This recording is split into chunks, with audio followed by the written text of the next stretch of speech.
Hi കൂട്ടുകാരെ, മിനീസ് കിച്ചണിലേക്ക് എല്ലാവർക്കും സ്വാഗതം. ഇന്നൊരു ബിസ്ക്കറ്റിന്റെ റെസിപ്പിയാണ് കാണിക്കുന്നത്. ഗോതമ്പ് പൊടി കൊണ്ട് നല്ല ടേസ്റ്റി ആയ ബിസ്ക്കറ്റാണ്. നമുക്ക് മാസങ്ങളോളം ഇരിക്കുന്ന ഒരു ബിസ്ക്കറ്റാണിത്. റേഷൻ കടയിൽ നിന്ന് കിട്ടുന്ന ഗോതമ്പ് പൊടി ആണെങ്കിലും കുഴപ്പമില്ല, നല്ല ടേസ്റ്റ് ആയിട്ടുള്ളത് ബിസ്ക്കറ്റാണ്. ചായയുടെ കൂടെയും കാപ്പിയുടെ കൂടെ ഒക്കെ മുക്കി തിന്നാൻ പറ്റുന്ന നമുക്ക് എങ്ങനെ ബിസ്ക്കറ്റ് ഉണ്ടാക്കാൻ നോക്കാം. വീഡിയോയിലേക്ക് പോകുന്നതിന് മുമ്പ് വീഡിയോ കണ്ട് ഇഷ്ടപ്പെടുവാണ് ലൈക്ക് ചെയ്ത്, ഷെയർ ചെയ്ത്, കമന്റ് ചെയ്ത്, സബ്സ്ക്രൈബ് മറക്കല്ലേ. നമുക്ക് വീഡിയോയിലേക്ക് പോകാം. ഗോതമ്പ് പൊടി കൊണ്ടുള്ള ഒരു ബിസ്ക്കറ്റാണ് ഉണ്ടാക്കുന്നത്. അതിനായിട്ടൊരു ബൗൾ എടുത്ത് വെച്ചിട്ടുണ്ട്. അതിലേക്ക് നല്ല ചൂട് പാല് ഒരര കപ്പ് ആദ്യമേ ഒഴിക്കുക. നല്ല ടേസ്റ്റ് ആയിട്ടുള്ളൊരു ബിസ്ക്കറ്റാണ് കേട്ടോ. നമുക്ക് എല്ലാവർക്കും ഉണ്ടാക്കാൻ പറ്റുന്ന രീതിയാണ് കാണിക്കുന്നത്. ഈ ചൂട് പാലിലേക്ക് ഒരു 3/4 കപ്പ് പഞ്ചസാര ഇടാം. നല്ലോണം ഈ ചൂട് പാലിലേക്ക് പഞ്ചസാര ഇട്ടുകൊണ്ട് അത് പെട്ടെന്ന് അലിഞ്ഞു കിട്ടും. നല്ലോണം നമുക്കൊന്ന് അലിച്ചിട്ട് ഒന്ന് മാറ്റി വെക്കാവേ. ആ പാല് നമ്മൾ മാറ്റി വെച്ചിട്ടുണ്ട്. ഇനി നമുക്ക് ബൗളിലേക്ക് 250 ml കപ്പിന് 2 കപ്പ് ഗോതമ്പ് പൊടിയാണിത്. ഗോതമ്പ് പൊടി കൊണ്ടാണ് നമ്മൾ ബിസ്ക്കറ്റ് ഉണ്ടാക്കുന്നത്. മൈദയൊന്നും അല്ല, ഗോതമ്പ് പൊടി എടുത്തിട്ടുണ്ട്. നമുക്കിതിലേക്ക് 2 ടേബിൾ സ്പൂൺ റവ ഇടണേ. ഇത് ഒത്തിരി വലിയ കട്ടിയുള്ള റവയാണെങ്കിൽ ഒന്ന് പൊടിച്ചിട്ടിടുക. ഇത് നൈസായിട്ടുള്ളതായതുകൊണ്ട് പൊടിച്ചിട്ടൊന്നുമില്ല. 2 ടേബിൾ സ്പൂൺ. 1.5 ടേബിൾ സ്പൂണ് എള്ളിടണം. വെള്ള. പിന്നെ കറുത്തതാണെങ്കിലും കുഴപ്പമില്ല, വെള്ള ഇടുന്നതാണ് ഒന്നുകൂടെ ടേസ്റ്റ്. ഇപ്പോൾ ഇതില്ലാത്തവരുണ്ടല്ലോ, അപ്പോൾ അത് കറുത്താണെങ്കിലും ഇട്ടാൽ മതി. ഇനി ഡ്രൈ ആയിട്ടുള്ള കോക്കനട്ട് കണ്ടോ, ഇത് നമ്മുടെ കടയിലൊക്കെ മേടിക്കാൻ കിട്ടുന്നതാണ്. ഇല്ലെങ്കിൽ നമ്മൾ ചിരണ്ടിയ തേങ്ങ ഒന്ന് ചൂടാക്കി ഒന്ന് പൊടിച്ചെടുത്താൽ മതി കേട്ടോ. ഇതൊരു 1/4 കപ്പ് ഇട്ടിട്ടുണ്ട്. നമുക്ക് ഇത്തരത്തിന് ആവശ്യമായിട്ടുള്ള ഉപ്പിടണേ. ഈ 3/4 ടീസ്പൂണ് ഏലക്കാപ്പൊടി, 3/4 ടീസ്പൂണ് ഏലക്കാപ്പൊടി, 2 ടേബിൾ സ്പൂണ് നെയ്യ്.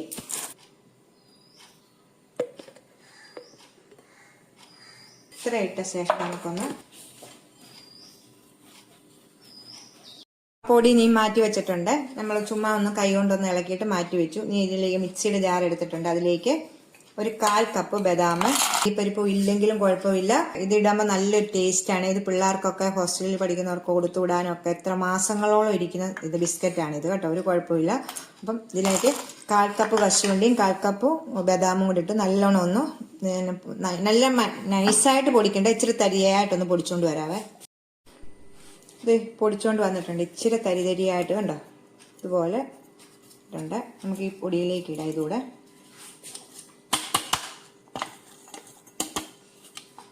നമ്മൾ നെയ്യ് ഇട്ടേക്കുന്നത് കൊണ്ട് നല്ലോണം ഈ പൊടി നെയ്യ് എല്ലാ വശത്തും എത്തത്തക്ക വിധത്തിൽ നമ്മൾ കൈ കൊണ്ട് നല്ലോണം ഒന്ന് മിക്സ് ചെയ്യണം കേട്ടോ. കൈ കൊണ്ട് തന്നെ ഇത് മിക്സ് ചെയ്ത് നെയ്യ് എല്ലാ ഭാഗത്തും ഈ പൊടിയുടെ എല്ലാ ഭാഗത്തും എത്തത്തക്ക വിധത്തിൽ നമ്മൾ നല്ലോണം ഒന്ന് മിക്സ് ചെയ്ത് കുഴച്ചെടുക്കണം. ഇതിപ്പോൾ നല്ലോണം നെയ്യ് എല്ലാ ഭാഗത്തും എത്തത്തക്ക വിധത്തിൽ എല്ലാം കൂടെ ഞാൻ മിക്സ് ചെയ്തിട്ടുണ്ട്. മിക്സ് ചെയ്തതിന് ശേഷം നമ്മളിങ്ങനെ ഉരുട്ടുമ്പോൾ കണ്ടോ, ഇതുപോലെ ഉരുളാൻ പറ്റുന്ന വിധത്തിൽ. ഇനി നമുക്ക് പാലിനകത്ത് പഞ്ചസാര നമ്മൾ ഇത് ചെയ്ത് വെച്ചിരിക്കുന്നത് നല്ലോണം ഒന്ന് ഇളക്കണം. ഇപ്പം പഞ്ചസാര നമ്മൾ ചൂട് പാലിനകത്ത് ഒഴിച്ചല്ലേ, അപ്പം നമ്മൾ ഒഴിക്കുന്നതിന് മുമ്പ് നല്ലോണം പഞ്ചസാര അടിയിൽ ഇതിങ്ങനെ ഉണ്ടെങ്കിൽ നമ്മളൊന്ന് ഇളക്കിയിട്ട് കുറേശ്ശെ ഒഴിച്ച് നമുക്കൊന്ന് കുഴച്ചെടുക്കാവേ. ആദ്യം നമ്മൾ കുറച്ച് ഒഴിച്ചിട്ട് നമുക്കൊന്ന് എടുക്കാം. ഓരോ ഗോതമ്പ് പൊടിയുടെ ഇതനുസരിച്ചിരിക്കും. നമ്മൾ 1/2 കപ്പ് പാലാണ് എടുത്തേക്കുന്നത്. അതിനകത്ത് 3/4 കപ്പ് പഞ്ചസാര ഇട്ടാണ് വെച്ചേക്കുന്നത്. ബാക്കി പാല് മൊത്തം കൂടെ ഒഴിച്ചിട്ടുണ്ട്. 2 പ്രാവശ്യമായിട്ടാണ് ഞാൻ ഒഴിച്ചത്. ആദ്യം പകുതി ഒഴിച്ചു, അത് കഴിഞ്ഞ് മൊത്തം. എനിക്ക് 1/2 കപ്പ് പാല് തന്നെ വേണ്ടി വരുന്നത്. ഇച്ചിരി നമ്മളിങ്ങനെ കുഴയ്ക്കുമ്പം കയ്യിലൊക്കെ പറ്റും, കുഴപ്പമില്ല. കുഴച്ചെടുത്ത് കഴിയുമ്പോൾ നമ്മൾ ഇച്ചിരി ഒരു 5 മിനിറ്റോ 10 മിനിറ്റോ ഒന്ന് റെസ്റ്റ് ചെയ്യാൻ വെക്കും. അപ്പം ഒന്നുകൂടെ ഒന്ന് ഹാർഡായിട്ട് കിട്ടും കേട്ടോ. 1/2 കപ്പ് പാലും എനിക്ക് ആവശ്യമായിട്ട് വന്നിട്ടുണ്ടായിരുന്നു. കറക്റ്റ് അളവായിരുന്നത്. 2 കപ്പിന് 1/2 കപ്പ് പാല്. അതെ, കയ്യിലൊക്കെ പറ്റുന്നുണ്ട്. ഇപ്പം കുഴപ്പമില്ല. ഇതിപ്പോൾ ഒരു 10 മിനിറ്റ് അല്ല 5 മിനിറ്റ് നേരം നമ്മളൊന്ന് റെസ്റ്റ് ചെയ്യാൻ വേണ്ടി വെക്കുക. അന്നേരത്തേക്ക് നമ്മൾ ഒന്നുകൂടെ ഒന്ന് ഹാർഡായിട്ട് കിട്ടുമേ. നമുക്ക് 5 മിനിറ്റ് ഒന്ന് റെസ്റ്റ് ചെയ്യാൻ വെക്കാം. 5 മിനിറ്റ് ആയിട്ടുണ്ട് കണ്ടോ. ഇപ്പം നമുക്ക് 2 മിനിറ്റ് നേരം ഒന്ന് നല്ലോണം ഒന്ന് കുഴച്ചെടുക്കണേ. ഇപ്പം കണ്ടോ, അതേ കയ്യിലൊന്നും പറ്റുന്നില്ല. നമ്മൾ 5 മിനിറ്റ് വെച്ചതിന് ശേഷം നമ്മൾ 2 മിനിറ്റ് നല്ല നമുക്കത് ഈ പലകയുടെ പുറത്തോട്ട് ഇട്ടിട്ട് നല്ലോണം ഒന്ന് കൈ കൊണ്ട് ഒന്ന് ഇതുപോലെ 2-3 മിനിറ്റ് ഒന്ന് നല്ലോണം ഒന്ന് ഇതാണ് ഒന്നുകൂടെ നല്ല സോഫ്റ്റ് ആവും. നമ്മൾ ഇതൊക്കെ ഉണ്ടാക്കുന്നതിൻ്റെ ബണ്ണിൻ്റെ റെസിപ്പി നിങ്ങൾ കണ്ട തേങ്ങാ ബണ്ണിന് നമ്മൾ കുഴയ്ക്കുന്നതിൻ്റെ ഇതനുസരിച്ചാണ് നമ്മുടെ ഈ പലഹാരങ്ങളൊക്കെ റെഡിയാകും. നമ്മൾ ശക്തി എടുത്ത് ഇങ്ങനെയൊക്കെ കുഴച്ചെടുക്കുമ്പോൾ നമ്മൾ നല്ല ബിസ്ക്കറ്റുകളെ ബണ്ണുകളെ ഒക്കെ ഉണ്ടാക്കാൻ പറ്റും നമുക്ക്. ശ്രമിച്ചാൽ നമുക്ക് നടക്കാത്ത ഒരു കാര്യങ്ങളും ഇല്ല. അമ്മമാർക്ക് നമ്മൾ ശ്രമിക്കണം. ഇപ്പം 2 മിനിറ്റ് വെച്ചപ്പം കണ്ടോ നല്ല സോഫ്റ്റായി. 2 മിനിറ്റ് കണ്ടോ, 2 മിനിറ്റ് കൊണ്ട് നമ്മൾ 2 മിനിറ്റ് ഇങ്ങനെ നമ്മുടെ കൈ കൊണ്ട് തന്നെ നമ്മളിങ്ങനെ സോഫ്റ്റ് ആക്കിയാൽ മതിയേ. നമുക്കിത് ഷേപ്പ് ചെയ്തെടുക്കാം എങ്ങനെയാണ്. അപ്പം ആദ്യം തന്നെ ഒരു വലിയ ഉരുളകളായിട്ട് നമ്മൾ ഇതുപോലെ മൊത്തത്തോടെ ഉള്ളത് ഇതുപോലൊരു വലിയൊരു ഉരുള എടുക്കാവേ. എന്നിട്ട് ബാക്കി മാറ്റി വെക്കാം. ഇത് നമുക്ക് കൈ കൊണ്ട് തന്നെ ഇങ്ങനെ ഷേപ്പ് ചെയ്തെടുക്കാം. കൈ കൊണ്ട് തന്നെ ഇതുപോലെ റോളാക്കിയിട്ട് എന്നിട്ട് 2 വശം ഇങ്ങനെ ഒരു ഷേപ്പ് നമുക്ക് ഇഷ്ടമുള്ള ഷേപ്പിലെടുക്കാം. ഇതുപോലെ ഞാൻ എല്ലാ വശവും ഇങ്ങനെ വെച്ചിട്ട് നമ്മുടെ ബിസ്ക്കറ്റിന്റെ ആകൃതിയിൽ ചെറിയ ചെറിയ ബിസ്ക്കറ്റുകൾ ആകൃതി ഇങ്ങനെ ഇത് കണ്ടോ വെച്ചിട്ട് നമുക്ക് ഷേപ്പായിട്ട് ഇതുപോലെ ഇച്ചിരി തീരെ കനം കുറയ്ക്കാതെ ഇച്ചിരി കട്ടി വേണേ. കയ്യിലെടുത്തിട്ട് നമ്മൾ ശരിക്കൊന്ന് റൗണ്ട് ആക്കണേ. ഞാൻ ആദ്യം അവസാനം കാണിക്കാതെ റൗണ്ട് ആക്കാം. ആദ്യം നമുക്ക് മുറിച്ചെടുക്കാം. ഇങ്ങനെ നിങ്ങൾക്ക് ഇഷ്ടമുള്ള ഷേപ്പിൽ ഇതാക്കി എടുക്കാം കേട്ടോ. ഞാനിപ്പോൾ ഇച്ചിരി കട്ടി വേണം, തീരെ കനം കുറയ്ക്കല്ല. ഇതുപോലെ എല്ലാം ഒന്ന് നമ്മൾക്കിരിക്കുന്ന മാവ് ഒന്ന് ചെയ്തിട്ട് ഞാൻ കാണിക്കാം. ഇപ്പം നിങ്ങളെ ഇത് കാണിച്ചല്ലോ, ഞാൻ എല്ലാം ഒന്ന് ചെയ്ത ശേഷം നിങ്ങളെ കാണിക്കാം. ഞാനിപ്പം കുറച്ച് എടുത്തിട്ടുണ്ട്. ഞാൻ ഓവൽ ഷേപ്പായിട്ടും എടുത്തിട്ടുണ്ട് കേട്ടോ. 2 റൗണ്ടും എടുത്തിട്ടുണ്ട്. ഓവൽ ഷേപ്പ് എടുക്കുന്നത് എങ്ങനെയാണെന്ന് നിങ്ങളെ കാണിക്കാവേ. ചിരിച്ചിൻ്റെ ആദ്യ വശം എടുക്കുക. എന്നിട്ട് നമ്മൾ ഇച്ചിരി കട്ടിക്കായിട്ട് കട്ടി വേണം ശകലം, തീരെ കനം കുറയ്ക്കല് കണ്ടോ.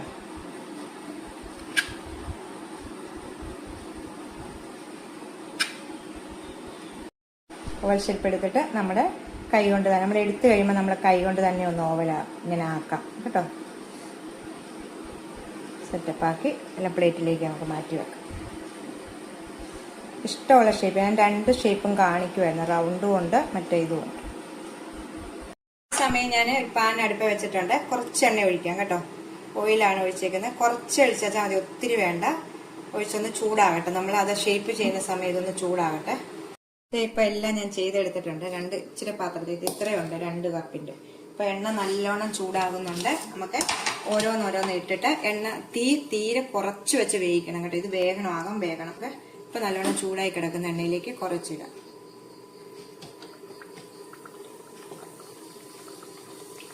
കുറച്ചിടാം കേട്ടോ. ഇത്രയും വലിയ പാത്രം ആകുമ്പോഴത്തേക്ക് നമുക്ക് കുറച്ചിടാം. ഒത്തിരി എണ്ണ നമുക്ക് ഇതിൻ്റെ എല്ലാം മേലിലോട്ട് കോരി ഒഴിക്കണം. ഒത്തിരി എണ്ണയൊന്നും നമുക്ക് വേണ്ട. ഇത് ഫ്രൈ ചെയ്ത് ഒത്തിരി എണ്ണയൊന്നും ചിലവാകുന്ന ഇതല്ല കേട്ടോ. നമുക്ക് നല്ലോണം ഇനി ഉടനെ തന്നെ മറിച്ചിടല്ലേ, ഒന്ന് വെന്തിട്ട് വേണം മറിച്ചിടാം. നമുക്ക് നീ ഒന്ന് തിരിച്ചും മറിച്ചു വിട്ട് ഇങ്ങനെ വേവിച്ചെടുക്കണം. ഒന്ന് ഗോൾഡൻ കളറാകുമ്പോൾ കണ്ടോ. ഇതുപോലെ തിരിച്ചും മറിച്ചു വിട്ട് നമുക്കൊന്ന് വേവിച്ചെടുക്കാം. ഇച്ചിരി വേവുള്ളതാണ് ഇതിൻ്റെ അകം, വേഗണം നല്ലവണ്ണം. അപ്പോൾ നമ്മൾ തീ കുറച്ച് വെക്കണം, അത് പ്രത്യേകം ശ്രദ്ധിക്കണം. എന്നിട്ട് ഒരു പുറം നമുക്ക് ബിസ്ക്കറ്റിൻ്റെ ഒക്കെ നിറം പോലെ ഒരു ഗോൾഡൻ നിറമാകും കണ്ടോ. ഞാൻ തിരിച്ചും മറിച്ചും ഒക്കെ എടുത്തിട്ടുണ്ട്. ഇപ്പം നമുക്ക് ഇതായതിങ്ങ് എടുക്കാവേ കണ്ടോ. ഇതായിട്ടുണ്ട് കണ്ടോ. ഇത് നിങ്ങൾ കാണും. ഇതിപ്പോൾ നമുക്ക് നല്ല സോഫ്റ്റ് പോലെയാണ് ഇരിക്കുന്നത്. ഇച്ചിരി കഴിയുമ്പോൾ നമ്മുടെ ബിസ്ക്കറ്റ് പോലെ നമുക്ക് കുടിക്കാൻ പറ്റും. നല്ല ഡ്രൈ ആവും കേട്ടോ. നമുക്കിങ്ങനെ കോരിയെടുക്കാവേ. നമുക്ക് ഇനി ഇതെല്ലാം ഒന്ന് പൊരിയെടുക്കാവേ. എന്നിട്ട് നമുക്ക് അടുത്തതിടാം. അങ്ങനെ അപ്പോൾ തീരെ കുറച്ച് വെക്കണം, എന്നാലേ ഇതിനകം വേഗത്തുള്ളൂ. നമ്മൾ എടുക്കുമ്പോൾ ഞാൻ രണ്ടാമതും ആവർത്തിച്ച് പറയുമ്പോൾ നിങ്ങൾ ഉണ്ടാക്കി ആരെങ്കിലും നോക്കുന്നുണ്ടെങ്കിൽ പിന്നെ അയ്യോ നിങ്ങൾ കള്ളത്തരം പറഞ്ഞാന്നല്ല, അതല്ല ഞാൻ പറയുന്നത്. ഇതുപോലെ അതിനാണ് ഞാൻ ആവർത്തിച്ച് പറയുന്നത്. ആദ്യം എടുക്കുമ്പോൾ നല്ല സോഫ്റ്റ് ആയിരിക്കും, ഇച്ചിരി കഴിയുമ്പോൾ നല്ല ബിസ്ക്കറ്റ് പോലെ നമുക്ക് ഒടിച്ചെടുക്കാൻ പറ്റും കേട്ടോ. അപ്പൊ നമുക്ക് ഇതെല്ലാം എടുത്തൊന്ന് മാറ്റിയിട്ട് അടുത്തതിടാം. നമ്മൾ എടുത്തിട്ടുണ്ട്. അത് ഞാൻ അടുത്തത് നമുക്ക് ഇടണം. അപ്പൊ ഇച്ചിരി തീ കൂട്ടണം. അപ്പൊ തീരെ കുറച്ച് തീ വെച്ചേക്കുവാണ്. അപ്പൊ നമ്മൾ ഇച്ചിരി തീ കൂട്ടിയിട്ട് വേണം ഇടാനായിട്ട്. ഈ ഓവൽ ഷേപ്പ് ഇട്ടേക്കുന്നതാണ് ഇടുന്നത്.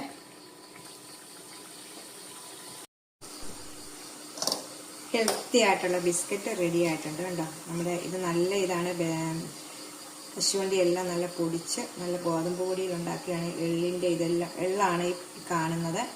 ഡ്രൈ ആയുള്ള തേങ്ങ എല്ലാം ചേർത്തുണ്ടാക്കിയതാണ്. നല്ല ടേസ്റ്റുള്ളൊരു ബിസ്ക്കറ്റാണ്. ഇത് മാസങ്ങളോളം ഇരിക്കും. അപ്പോൾ നമുക്ക് അടുത്തത് ഉണ്ടാക്കിയിട്ട് എല്ലാം കൂടെ ലാസ്റ്റ് നിങ്ങളെ കാണിക്കാം. നമ്മളെ ബിസ്ക്കറ്റ് മൊത്തം ഉണ്ടാക്കി കഴിഞ്ഞിട്ടുണ്ട്. ഇപ്പം ആദ്യമേ ഉണ്ടാക്കി നല്ല ചൂടാറിയപ്പോൾ നല്ല ഡ്രൈ ആണ് കണ്ടോ.